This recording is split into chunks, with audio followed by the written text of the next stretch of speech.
Foundation દ્વારા અંધજન બાળકોના ઉત્કર્ષ માટે મ્યુઝિકલ ઇવનિંગનું આયોજન કરવામાં આવ્યું હતું, જેમાં ગીતકારોએ ગીત ગુંજન કરી ઉપસ્થિત બાળકોના મન મોહી લીધા હતા અને તેમને પ્રોત્સાહિત કર્યા હતા।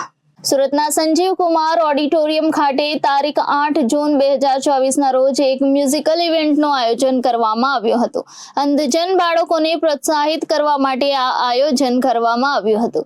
પ્રાણદાતા ફાઉન્ડેશન દ્વારા આયે સાવન ઝુમકે નામના શીર્ષક હેઠળ આ આયોજન કરવામાં આવ્યું હતું, જેમાં પ્રખ્યાત ગીતકાર સાકિર શેખ, પ્રશાંત દવે, મિનેશ જૈન, મનીષ ચાવડા, સંગીતા ભગત, છાયા ખંડેલવાલ, ડોક્ટર પારુલ દેસાઈ, તૃષ્ણા રામવાલા સહિતના ગીતકારો ઉપસ્થિત રહ્યા હતા અને બાળકો માટે ગીતોના સૂર રેલાવ્યા હતા। આ કાર્યક્રમમાં સાધનાબેન સાવલિયા સહિતના મહાનુભાવો ઉપસ્થિત રહ્યા હતા અને બાળકોને પ્રોત્સાહિત કર્યા હતા। આ મ્યુઝિકલ ઇવનિંગમાં સદાબહાર જૂના ગીતો કલાકારોએ રજૂ કરી ઉપસ્થિત સૌ લોકોને મંત્રમુગ્ધ બનાવ્યા હતા।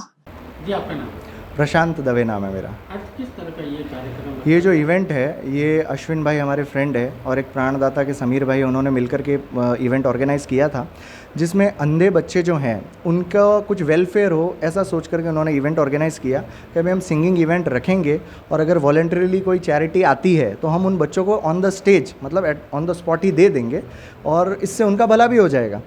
फिर उन्होंने हम सबको एक एक करके हैंड पिक किया कि भाई आप लोग जो अच्छा गाने वाले हैं, उसमें लकीली मेरा भी नंबर आ गया तो हम लोग यहाँ पर गाने के लिए आ गए, हमने गाया है। और अश्विन भाई, समीर भाई, जो इनकी जो टीम है प्राणदाता फाउंडेशन की, इन लोगों का बहुत बहुत धन्यवाद है कि इन्होंने इतना अच्छा इवेंट ऑर्गेनाइज़ किया, पूरी मेहनत करी और हमको इतना अच्छी अपॉर्चुनिटी दी। ऐसा विचार किस तरह से आया आपको? ये मैं और अश्विन भाई एक दिन बैठे थे, ऐसे ही बात कर रहे थे। अब विचार हमेशा ऐसा होता है ना कि चाय के साथ आते हैं, तो बस चाय पी रहे थे और एकदम अच्छा सा विचार आया, चाय पे चर्चा, ठीक है। तो बस हमारा विचार ऐसा आया और हमने कहा चलो शुरू करते हैं। अब आदमी बस पहला कदम बढ़ाता है, वो मुश्किल होता है, बाकी सब तो आसान हो जाता है। धीरे धीरे हम चलते गए, कारवां बनता गया। ऑडियंस को किस तरह का ये कार्यक्रम का लाभ उठा रहे हैं? ऑडियंस आ रही है, गाने सुनकर के लाभ उठा रही है, ऑडियंस को मज़ा आ रहा है। सूरत की जनता तो वैसे भी बहुत शौकीन है और सैटरडे नाइट है तो गाना सुनने के लिए तो लोग यहाँ पे बहुत ज़्यादा संगीत के प्रेमी हैं, तो सभी लोग यहाँ आए हैं साथ में। और दूसरा, इस इवेंट के थ्रू उनको ये भी लग रहा है कि वो भी भागीदारी दे रहे हैं किसी अच्छे इवेंट के अंदर। ठीक है, चलिए, थैंक यू सो मच। जी आपનું નામ? કિરણ કાંતિલાલ ચોકસી। जी આજે શું કાર્યક્રમ કરવામાં આવ્યો? આજે મ્યુઝિકલ પ્રોગ્રામ હતો। પ્રાણદાતા સુસાઇડ પ્રિવેન્શન ફાઉન્ડેશન આપણે ચલાવીએ છીએ અને હું પોતે ફાઉન્ડર છું, અને જેના દ્વારા આપણે અત્યાર સુધી 400 કરતાં વધુ લોકોને આત્મહત્યા કરતાં બચાવ્યા છે અને માત્ર ને માત્ર કાઉન્સેલિંગ દ્વારા 400થી વધુ લોકોને બચાવ્યા છે।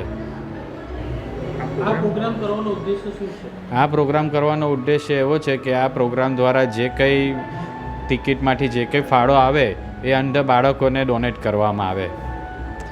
જે કોઈ બાળકો છે અંધ બાળકો, આ પ્રોગ્રામ દ્વારા જેટલી પણ ઇન્કમ થશે એ બધી પૂરેપૂરી અંધ બાળકોને ડોનેટ કરવામાં આવશે। કયા બાળકોને આ ડોનેટ કરવામાં આવશે? અંધ બાળકોને, કે જે લોકો આંખથી જોઈ નથી શકતા કે આગળ કોઈ કામ નથી કરી શકતા એવા બાળકોને।